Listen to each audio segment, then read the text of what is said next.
They thought I'd stay silent after they stripped me of authority. They forgot I'd written my name out of the liability clause intentionally. When the $99 million hit, I watched it burn. From my lakeside cabin. My name is Danielle Mercer. I'm 38 years old and until recently served as head of enterprise risk and regulatory intelligence at Thornwell Equity Group. Most people describe me as clear-headed, tough, and allergic to manipulation.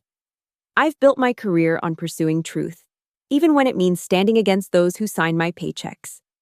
It's both my greatest strength and what ultimately led me to where I am today, watching a corporate disaster unfold exactly as I predicted, with absolutely none of the responsibility. This is how I saved my career while letting a $99 million mistake destroy the company that wouldn't listen. 5 years ago, Thornwell Equity Group was in trouble. The Denver-based private equity firm had just lost $327 million on a series of disastrous acquisitions. Their risk assessment process was practically non-existent, a few spreadsheets, some back-of-napkin calculations, and an over-reliance on gut feelings from partners who'd been lucky in the past. The board was in panic mode, realizing they needed someone who could prevent another catastrophe. That's when they found me. I'd spent the previous decade building risk management frameworks for financial institutions. My specialty was identifying the hidden landmines in seemingly perfect acquisition targets, the regulatory changes on the horizon, the undisclosed liabilities, the market shifts that would render a business model obsolete within months of purchase. We need someone who can tell us when we're about to make a mistake, explained Raymond Thornwell, the silver-haired founder whose name adorned the building. Someone who isn't afraid to say no to powerful people. That's exactly what I do, I told him during our final interview. But you should know something up front. I won't just be a ceremonial hire. If you bring me on, I'll need actual authority to stop bad deals. Raymond nodded solemnly. After what just happened, that's exactly what we need. I spent my first 6 months at Thornwell building something the company desperately needed, a comprehensive risk assessment system I called Sentinel. It wasn't just another checklist or scoring mechanism. It was an integrated platform that pulled from legal databases, market indicators, and proprietary algorithms I developed to spot patterns human analysts might miss. Sentinel had 3 simple outputs: green proceed, yellow proceed with specific modifications, or red do not proceed under any circumstances. The system wasn't designed to prevent all risk that's impossible in private equity, but to identify catastrophic risks that could sink deals and damage the firm beyond repair.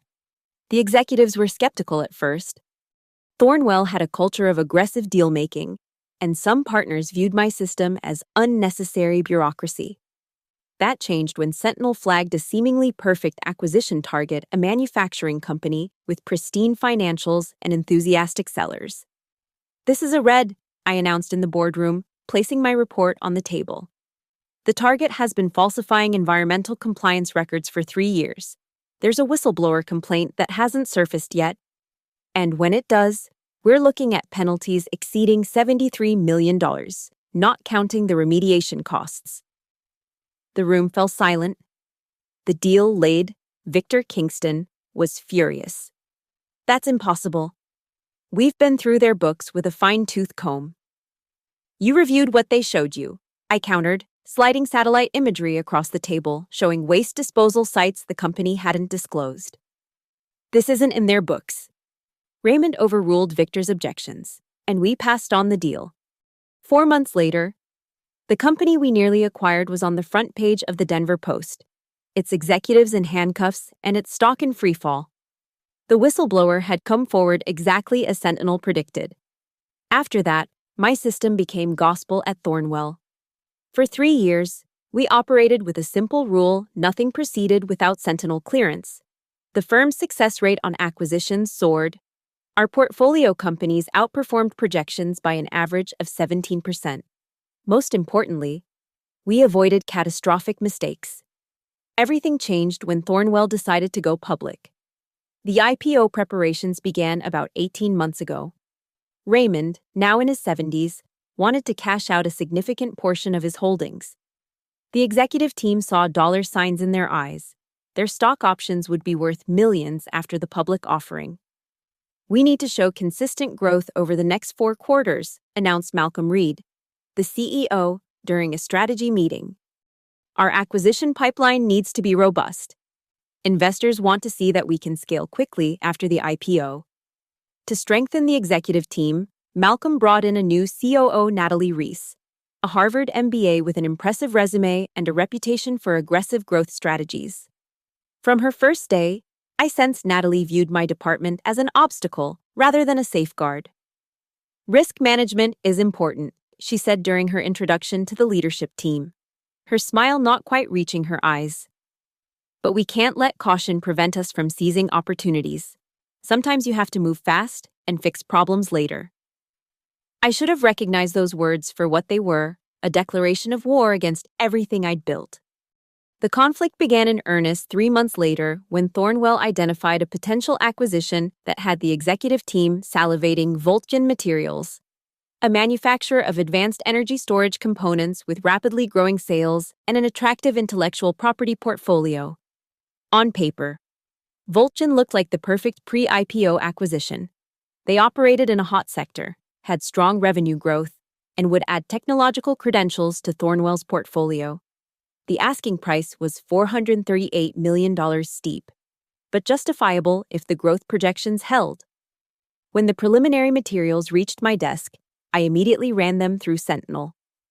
The initial results were concerning enough that I assembled my team for a deeper analysis. What we discovered sent alarms blaring. First, Vulcan's maintenance data showed patterns of manipulation. Critical equipment was listed as having been serviced, but power consumption records didn't show the necessary downtime. This suggested they were stretching their production capacity beyond safe limits, risking catastrophic failures. Second, we identified 2 potential lawsuits that hadn't been disclosed. A former executive had filed a sealed whistleblower complaint with the SEC, and a materials supplier was preparing litigation over intellectual property infringement. Third, and most concerning, Vulcan's largest export market, representing 43% of revenue, was facing imminent regulatory changes that would drastically reduce demand for their products. The environmental standards revision had been in the works for months, but Vulcan had made no preparations to adapt. I compiled these findings into a comprehensive report. Sentinel's verdict was unambiguous. Read, "Do not proceed." The combined financial impact of these risks exceeds $99 million. I concluded in my presentation to the executive committee. That's before considering reputational damage and the effect on our IPO timeline. The room was tensely silent when I finished. Malcolm Reed stared at the ceiling, his jaw clenched. Victor Kingston wouldn't meet my eyes. Only Raymond Thornwell seemed genuinely concerned by the findings. Then Natalie spoke. "This analysis seems excessively pessimistic," she said, her voice carrying the practiced reasonableness I'd come to recognize as her most dangerous tone. "You're assuming worst-case scenarios across multiple variables. The statistical likelihood of all these risks materializing simultaneously is extremely low." "That's not how risk assessment works," I countered. "We don't just evaluate likelihood, we consider impact. Even if only half these issues materialize, we're still looking at potentially devastating consequences." "I think we need to balance caution with opportunity," Natalie continued. "The IPO window won't stay open forever. Vulcan fills a critical gap in our portfolio story." Malcolm nodded along.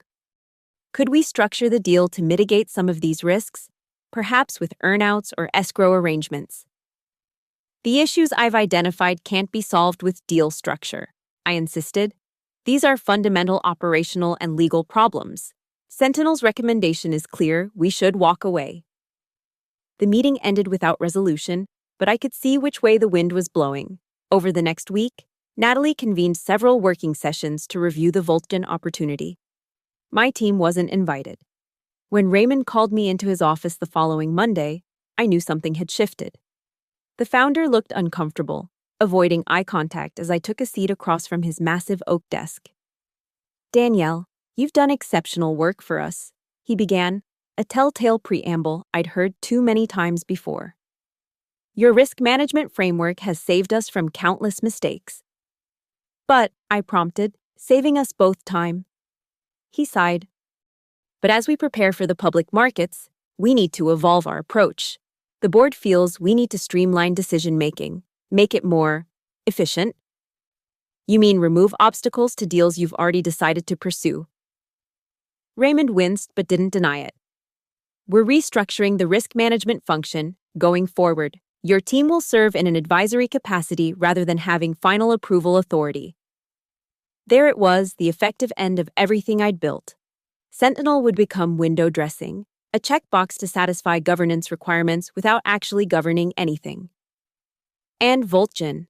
I asked, already knowing the answer. The executive committee voted to proceed with due diligence. Natalie will oversee the process personally. I sat perfectly still, my mind racing through options. I could resign in protest, but that would accomplish nothing except giving them an easy scapegoat when things inevitably went wrong. I could fight the decision, but the momentum behind the IPO made that a losing battle. Or I could protect myself and wait.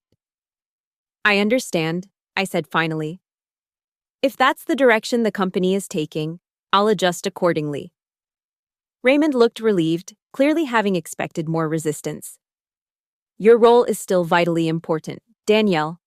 We value your expertise enormously. Of course, I replied with a thin smile. One administrative question given this restructuring. I assume my contractual relationship with the firm will change as well. There's no need for contract modifications, Raymond assured me. Your compensation and benefits remain the same. You'll simply report to Natalie rather than directly to Malcolm. I nodded, not revealing that compensation was the least of my concerns. I'll need documentation of this organizational change for my records, and I'll need to update our risk management protocols to reflect the new advisory structure. Absolutely. HR will provide whatever you need. What Raymond didn't know, what none of them knew, was that I had anticipated this scenario from the day I joined Thornwell. My original employment contract contained a clause I'd insisted upon an exclusion of liability for any transaction that proceeded against Sentinel's explicit recommendation. If they overrode my system and things went sideways, my name would be legally protected. Over the next 2 weeks, I meticulously documented everything. I filed an official risk assessment addendum to the Voltgen due diligence materials, reiterating Sentinel's findings and my professional recommendation against the acquisition. I updated the risk management protocols to reflect that final approval authority now rested with the executive committee, not my department. Most importantly, I prepared a formal written recusal from the Voltgen transaction, citing my substantial and unresolved concerns regarding undisclosed liabilities and regulatory exposure. I submitted this recusal to Legal HR and the board's audit committee, ensuring it couldn't be lost or overlooked later. Natalie was delighted by my apparent capitulation. She probably thought I'd prioritize my paycheck over my principles. She didn't realize I was simply choosing my battlefield. The Voltgen acquisition closed 3 weeks later at a final price of $452 million, even higher than the initial asking price due to a bidding war Natalie manufactured to create urgency. At the champagne celebration afterward, Malcolm praised her bold vision and decisive execution. I wasn't invited to the party, but I didn't mind. I was busy making preparations of my own. 2 months after the acquisition closed, I resigned from Thornwell Equity Group. My departure caused barely a ripple by then. Everyone was focused on IPO preparations. Natalie hired my replacement within a week, a risk manager with a reputation for being commercially minded, corporate speak for someone who wouldn't get in the way of deals. I bought a small cabin on Grand Lake, about 2 hours from Denver. The property needed work, but it had spectacular views of the mountains and enough distance from my former life for perspective. I spent my days renovating, hiking, and occasionally checking financial news. I didn't have to wait long. The first crack appeared 4 months after my departure. Voltgen disclosed a temporary production interruption at their main manufacturing facility in Nevada. The press release cited scheduled maintenance, but industry analysts noted the shutdown came during peak production season. 2 weeks later, A sealed whistleblower complaint against Vulcan became public when the SEC announced a formal investigation into potential material misrepresentations regarding production capacity and quality control procedures. A month after that, the environmental regulatory changes I'd predicted were finalized, effectively requiring Vulcan to redesign 60% of its product line to maintain access to its largest export market. The dominoes were falling exactly as Sentinel had predicted. I poured myself a glass of wine on my deck overlooking the lake and watched the sunset, feeling no satisfaction, only the grim certainty of having been right when it mattered least.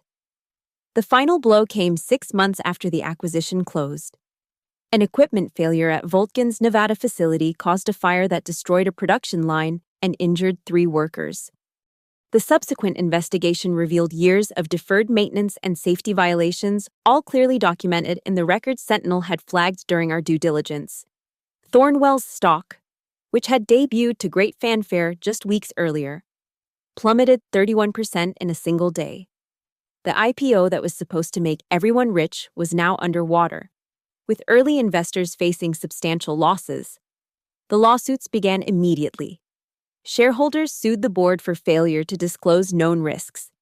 Regulators launched investigations into potential securities violations. Vulcan's customers filed claims for breach of contract when orders couldn't be fulfilled. The total financial impact quickly exceeded my $99 million estimate, eventually reaching $112 million in direct losses, not counting legal fees, remediation costs, and reputational damage. Throughout the crisis, I remained silent. I didn't give interviews or say, "I told you so." I didn't need to. The documentation spoke for itself. When Thornwell's legal team began the inevitable search for someone to blame, they quickly discovered my paper trail of warnings, recommendations, and formal recusal. Not only was I protected from liability, but my documentation created significant problems for those who had dismissed my concerns. It's hard to claim you conducted proper due diligence when there's a detailed risk assessment in your files that accurately predicted the exact disasters you're now experiencing. The board fired Natalie first, then Malcolm, Raymond Thornwell, his legacy in tatters, announced his retirement. The company announced a comprehensive review of risk management practices. That's when I received the call that changed everything. Ms. Mercer.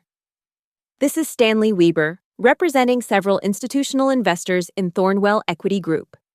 I recognize the name Weber was a prominent shareholder rights attorney known for going after corporate malfeasance. What can I do for you, Mr. Weber? I've reviewed your risk assessments regarding the Vulcan acquisition.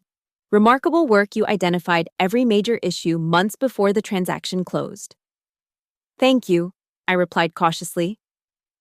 My clients believe Thornwell needs a complete overhaul of its governance and risk management frameworks. They're preparing a proxy fight to replace the board. I waited, sensing there was more. We'd like to engage you as a consultant to help design those new frameworks. Your Sentinel system is exactly what the company needs, not just in name, but with real authority. I laughed softly. Mr. Weber, I appreciate the irony of your offer, but I'm not interested in helping clean up Thornwell's mess. They had their chance to listen. I understand your reluctance, he said. But this isn't just about Thornwell anymore. The failure of this acquisition has exposed serious governance issues across the private equity sector. There's an opportunity here to create meaningful change. One night, his words sparked something in me, not a desire to return to Thornwell, but to address the larger problem I'd witnessed throughout my career. Private equity firms operated with minimal accountability, making enormous bets with other people's money while insulating themselves from the consequences of failure. I'm not interested in consulting for Thornwell, I said after a moment's consideration, but I do have another proposal. What if there was a way to give smaller companies the same risk intelligence that big firms have, but before they become acquisition targets? I'm listening, Weber replied. That conversation was the genesis of Northglass Analytics, my new venture. Using the core algorithms from Sentinel, I built a platform that helps mid-sized companies identify and address their vulnerabilities before private equity firms like Thornwell can exploit them. Our client list grew quickly, fueled by referrals and the cautionary tale of Voltgen that was now a business school case study. Companies that might once have been eager to sell to private equity now approached potential acquisitions with clearer eyes and better information. The sweetest moment came 3 months after launching North Glass, when I received an inquiry from Artisan Biomedical, a company I knew was next on Thornwell's acquisition target list. After working with us, Artisan restructured their deal terms with Thornwell, protecting themselves from exactly the kind of post-acquisition squeeze play that had become the firm's signature move. 1 year after my departure, Thornwell Equity Group was still reeling. The stock had never recovered from the Voltgen disaster. The new CEO, brought in to restore investor confidence, reached out personally. "Danielle, I hope you're doing well," Jacob Morris began, his voice carefully modulated to project sincerity. "I've spent my first 90 days reviewing what happened here before my arrival. Your work stands out as a beacon of integrity in a very dark chapter." "That's kind of you to say, Jacob. I'll be direct, we need your expertise. The board has authorized me to offer you a role as Chief Risk Officer, reporting directly to me, with full veto authority over any transaction. We're prepared to be extremely generous with compensation." I let the silence stretch for a moment before responding. "I appreciate the offer, but I'm committed to North Glass now. Perhaps a board seat then, or a consulting arrangement. Anything that would bring your risk management approach back to Thornwell." "I'm afraid not," I said. "But I'll tell you what I would consider. If Thornwell wants to demonstrate a real commitment to change, publicly disclose every transaction that Sentinel flagged as high risk which was approved anyway. Release the full risk assessments and the subsequent outcomes." Jacob's sharp intake of breath told me everything. "That would be potentially damaging to the firm's reputation, and there would be legal implications." "Exactly," I replied. "You want the appearance of proper risk management without the accountability. That's not something I'm interested in supporting." "I'll have to take that suggestion to the board," he said stiffly. "Do that. And when they refuse, remember that's why I won't be coming back." I ended the call and stepped onto my deck, watching the sunlight play across Grand Lake. My phone buzzed with a notification: another company requesting North Glass's services. They demoted me to push the deal through. I signed off, quietly walked away, and let the risk hit right where I said it would. Now I run the firm that cleans up the mess they pretend not to see, and I sleep better than I have in years. The morning after my conversation with Jacob, I woke early to watch the sunrise over Grand Lake. The mountains were outlined in gold against the pale blue sky, the water perfectly still. In moments like these, the corporate battles I'd fought seemed distant and small. My phone rang, interrupting my reverie. The caller ID showed Elise Warner, my first hire at North Glass, and now our Chief Operating Officer. "Morning, Elise. You're up early."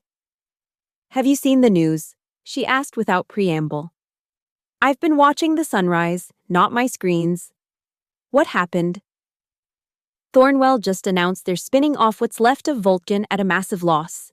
The press release includes something unusual, a statement acknowledging that the acquisition proceeded despite internal risk assessments that accurately predicted the subsequent problems." I nearly dropped my coffee mug. They actually admitted it. Not only admitted it, they've announced a complete overhaul of their risk management protocols. The new framework looks suspiciously like Sentinel. I laughed. Imitation is the sincerest form of flattery, I suppose. "There's more," Elise continued. "They've created an independent risk committee on their board, and they've named the former SEC commissioner as chair." That was a genuinely significant step. The former commissioner was known for her uncompromising stance on corporate governance. "Interesting," I murmured.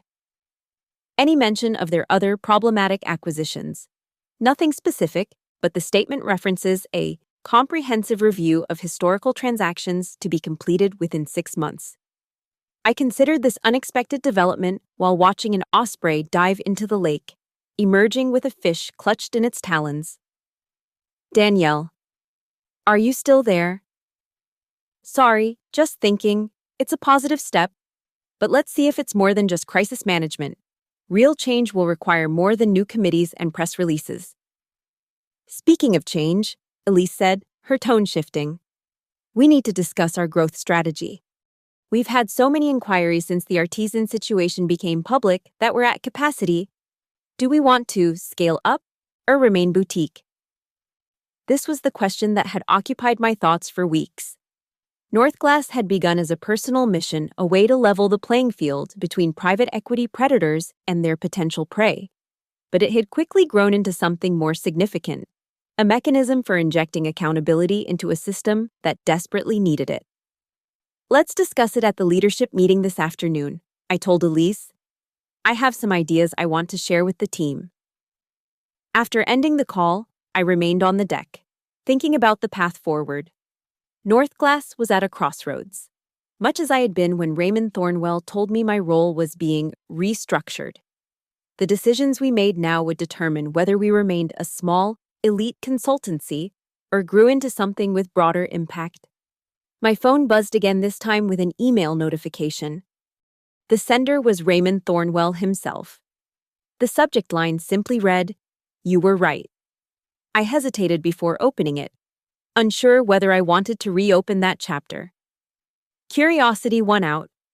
Danielle, I owe you an apology that is long overdue. When we hired you, I promised that Thornwell would be a place where truth was valued above convenience. I failed to uphold that promise when it mattered most. The consequences of ignoring your warnings about Voltgen have been devastating, not just financially, but in human terms. The injuries at the Nevada facility, the employees who lost their jobs, the investors who trusted us with their savings. All of this could have been avoided if we had simply listened to you. I'm writing not to ask for forgiveness, but to let you know that your work at Thornwell was not in vain. The changes announced today are directly inspired by the systems and principles you established. Your Sentinel framework is being reinstated with the full authority you originally envisioned. More importantly, the board has approved full disclosure of all high-risk transactions that proceeded against risk management recommendations during the past 5 years. This wasn't an easy decision, but it's the right one for rebuilding trust. I've heard about your success with Northglass Analytics. It seems you've found a way to create the change that I was too cowardly to support. For what it's worth, I'm proud of what you're building. Respectfully. Raymond Thornwell. I read the email twice, surprised by the emotional response it provoked. When I'd left Thornwell, I'd been filled with anger and vindication. Now, I felt something unexpected, hope. Not for Thornwell specifically, but for the possibility that systems could actually change when their failures became too costly to ignore. Looking out over the lake, I made my decision about Northglass's future. We wouldn't try to become the biggest risk analytics firm that would mean making the same compromises that had corrupted Thornwell. Instead, we would focus on building partnerships with industry regulators, academic institutions, and public interest organizations to make our methodologies widely available. The real value of what I'd created wasn't in proprietary algorithms or exclusive client relationships. It was in demonstrating that rigorous, independent risk assessment could prevent disasters before they happened. I drafted a quick reply to Raymond. Thank you for your message. The changes you've described are significant steps in the right direction. I look forward to seeing the disclosure of those historical transactions. Transparency is the foundation of accountability. Northglass would be interested in collaborating with Thornwell on industry-wide standards for risk governance. If that's something your new leadership might consider, have them contact me directly. Regards, Danielle Mercer. As I pressed send, I realized I was closing one chapter and opening another. The story wasn't just about vindication anymore, it was about transformation. The system that had tried to silence me was now adopting my methods out of necessity. Sometimes you have to let things break before they can be rebuilt properly. I gathered my notes for the afternoon leadership meeting, energized by a new vision for Northglass not just as a consulting firm, but as a catalyst for systematic change in how risk is evaluated and managed. The lake shimmered in the morning light, mirroring the clear blue sky above. From my deck, I could see for miles much further than I ever could from my corner office at Thornwell. Sometimes, perspective requires distance. They had ignored my warning about a $99 million risk, so I let it hit with my name off the paperwork. But that was just the beginning of the story, not the end. The real victory wasn't in watching them fail, it was in creating something better from the lessons of that failure. I closed my laptop and headed inside to prepare for the day ahead. There was still so much work to do. The morning of North Glass's first anniversary arrived with perfect fall weather, crisp air, golden sunlight, and the mountains surrounding Grand Lake wearing their first dusting of snow. I'd planned a small celebration for our team of 15, now spread between our Denver headquarters and satellite offices in Chicago and Boston. As I drove from my cabin toward the city, I reflected on how much had changed in a single year. North Glass had evolved from a personal vendetta into something with genuine impact. Our client list included over 60 mid-sized companies across multiple industries, and our methodology had been featured in the Harvard Business Review and the Wall Street Journal. More significantly, several of our approaches had been incorporated into proposed regulatory guidelines for private equity disclosures. I'd testified before a Senate subcommittee on financial oversight, using the Voltgen case study with names changed to illustrate how improved risk transparency could protect both investors and the broader economy. Thornwell, meanwhile, had undergone its own transformation. Jacob Morris had proven more serious about reform than I'd initially believed. The company had indeed published a comprehensive review of high-risk transactions from the previous 5 years, a move that triggered several shareholder lawsuits but also earned praise from governance experts. My phone rang through the car speakers as I approached Denver. The caller ID displayed a number I didn't recognize. Danielle Mercer speaking. Ms. Mercer, this is Amanda Yoshida from the Federal Reserve's Financial Stability Committee. Do you have a moment? I maintained my speed but gripped the steering wheel tighter. The Financial Stability Committee wasn't known for making casual calls. Of course, Ms. Yoshida. How can I help you? I've been following your work on predictive risk analytics, particularly your testimony on the weaknesses in private equity disclosure requirements. We're assembling a working group to develop new regulatory frameworks for systemic risk in private markets, and we'd like to include your perspective. I pulled into the slow lane, needing to focus on the conversation. I'm interested, but I should clarify that I'm not an economist or a policy expert. We have plenty of those, she replied with a hint of amusement. What we need is your practical experience in identifying concealed risks before they become systemic problems. Your Sentinel methodology and its successful predictions is exactly the kind of applied approach we're looking to incorporate. We discussed the details for several minutes. The commitment would be substantial bi-weekly meetings in Washington for at least 6 months, but the potential impact was too significant to ignore. I'd be honored to participate, I told her. My team at North Glass can handle operations while I'm involved with the working group. Excellent. My office will send the formal invitation and details today. And Ms. Mercer. Yes. Your decision to document your concerns at Thornwell, rather than simply resigning when overruled, that created a valuable case study that's helping drive real change. Sometimes the most important thing isn't being right.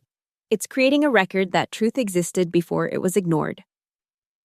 After ending the call, I sat in my car for a moment in the parking garage beneath North Glass's offices, processing what had just happened. What began as my personal protection strategy documenting everything to shield myself from liability had evolved into something far more consequential.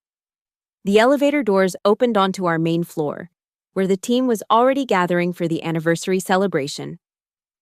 Elise spotted me immediately. There she is, the woman who turned getting pushed aside into founding a company that just closed a $14 million Series A funding round. Applause broke out as I made my way through the office. These people, brilliant risk analysts, engineers, and industry specialists, had joined North Glass not just for a paycheck, but because they believed in the mission. Before we start celebrating, I announced after the applause died down. I have some news to share. I told them about the Federal Reserve appointment and what it might mean for our work. The excitement in the room was palpable. This is exactly why we're here, said Marcus Chen, our head of regulatory intelligence. Not just to help individual companies, but to fix the structural problems that create these risks in the first place. As the team continued discussing the implications, my phone buzzed with an incoming email. It was from Jacob Morris at Thornwell, with a subject line that made me pause. Partnership proposal. I stepped away from the group to read it privately. Danielle, congratulations on Northglass's first anniversary and your recent funding round. Your success is well-deserved. I'm writing to propose a formal partnership between Thornwell and Northglass. Following our governance reforms, we've realized that risk intelligence is not just a compliance function, but a competitive advantage. We envision an arrangement where Northglass would provide independent risk assessment on all our potential acquisitions, with full veto authority as you originally designed for Sentinel. This would be a public partnership, sending a clear signal to the market about our commitment to transparent risk management. The board has unanimously approved this approach, including Raymond, who remains as a director emeritus. Would you be open to discussing this possibility? I believe it could become a model for the industry. Regards, Jacob Morris, CEO, Thornwell Equity Group. I stared at the screen, feeling a complex mix of emotions. There was vindication. Certainly the company that had sidelined me now wanted to pay for the very expertise they'd dismissed. But there was also a genuine appreciation for how far Thornwell had come. Jacob had done more than talk about change. He'd implemented it systematically over the past year. More importantly, a public partnership between Northglass and Thornwell would create a template that other firms might follow: external, independent risk assessment with real authority. It could transform private equity's approach to due diligence. I drafted a quick reply. Jacob, thank you for the proposal. I'm intrigued by the possibility and what it could mean for establishing new industry standards. I'm about to begin a 6-month appointment with the Federal Reserve's Financial Stability Committee, focusing on regulatory frameworks for private markets. Perhaps the timing is fortuitous. Any partnership we develop could directly inform those discussions. Let's schedule a meeting for next week. I'd like to hear more about your vision for this arrangement and how we might structure it to maximize independence and effectiveness. Regards, Danielle. As I sent the email and rejoined the celebration, I found myself reflecting on the strange path that had led here. When I documented my concerns about Voltgen and removed my name from the liability chain, I'd been focused on self-preservation. I never imagined that same documentation would eventually help reform an entire sector. Sometimes the most powerful thing you can do isn't fighting the system head-on. It's creating an irrefutable record of truth that remains after the politics and personalities have moved on. The paper trail I'd created hadn't just protected me, it had become the foundation for lasting change. Everything okay? Elise asked, handing me a glass of champagne. Better than okay, I replied. I think we're just getting started. Later that evening, back at my cabin on Grand Lake, I sat on the deck watching the sunset paint the mountains in shades of orange and purple. My phone lit up with a text from an unknown number. This is Raymond. Got your number from Jacob. Just heard about the Fed appointment. They couldn't have chosen better. When you're in Washington, I'd welcome the chance to buy you coffee. There are some things I should have said in person a long time ago. I contemplated the message while watching the fading light on the water. A year ago, I might have ignored it, still too angry about what happened at Thornwell.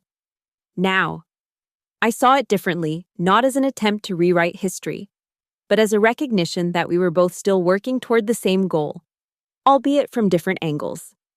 Coffee sounds good. I'll be in DC the week of the 15th. And Raymond. Thank you for the email you sent after the Voltgen disclosure. It mattered. The light was almost gone now, the lake surface darkening to match the night sky. From my deck, I could see the first stars appearing, bright points against the growing darkness. They'd ignored my warning about a $99 million risk, so I let it hit with my name off the paperwork. But that wasn't the end of the story. It was merely the beginning of something much more important. I hadn't just preserved my career while watching a corporate disaster unfold. I'd created the conditions for real change, built a company that embodied a better approach, and now had the opportunity to help reshape the rules that governed an entire industry. Sometimes you have to let something break before it can be rebuilt properly. And sometimes, the person best qualified to rebuild it is the one who saw the cracks from the beginning. I raised my glass to the night sky, a private toast to the unpredictable journey that had brought me here. Tomorrow would bring new challenges, new opportunities to create systems that valued truth over convenience. I was ready for all of it. The cabin lights reflected on the dark water below, steady and unwavering against the night, like truth itself, patient, persistent, and eventually impossible to ignore.